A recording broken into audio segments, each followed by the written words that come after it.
Buenas tardes, mi nombre es Doménica Bedón, soy estudiante de quinto semestre de la Universidad de las Américas y hoy vamos a realizar las maniobras de auscultación cardíaca.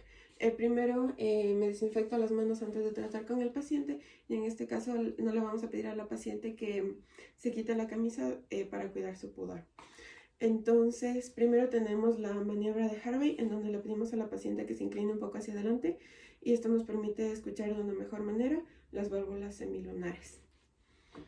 Entonces, ¿puede hacerse por favor un poquito para adelante? Para inclinarse, gracias. Entonces vamos a ver la válvula semilunar, la aórtica y la pulmonar. Entonces la aórtica se encuentra a nivel de segundo espacio intercostal y línea paraesternal derecha. Y la pulmonar que se encuentra a nivel del segundo espacio intercostal y línea paraesternal izquierda. Listo. Después tenemos la maniobra de Pachón, en donde le pedimos a la paciente que se ubique de cúbito lateral izquierdo y esto nos permite escuchar mejor el corazón izquierdo. ¿Puede por favor acostarse reposándose en el lado izquierdo? Ya. Esto nos permite escuchar mejor la válvula mitral, que se encuentra a nivel del quinto espacio intercostal y línea paraesternal izquierda. Gracias.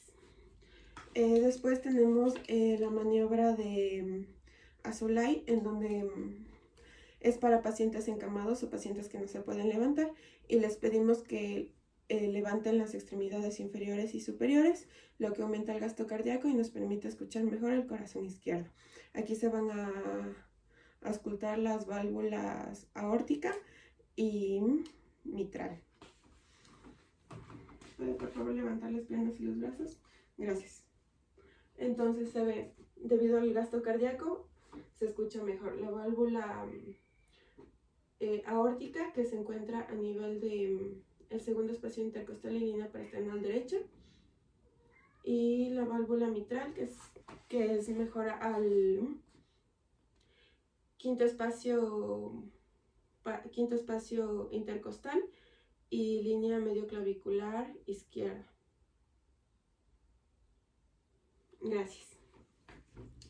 Y por último tenemos a la maniobra de Rivero Carballo, en donde se escucha mejor el corazón derecho.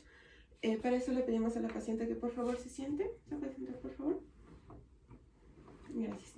Y se le pide que inspire. Esto va a hacer que haya un mayor retorno venoso, con lo que se escucha mejor las válvulas pulmonar y tricúspide. Entonces, ¿puede por favor inspirar? Gracias. Entonces se ve la válvula tricúspide, que es a nivel de la apófisis sifoides, y la válvula pulmonar, que está a nivel de segundo espacio intercostal y línea paraesternal derecha. Gracias.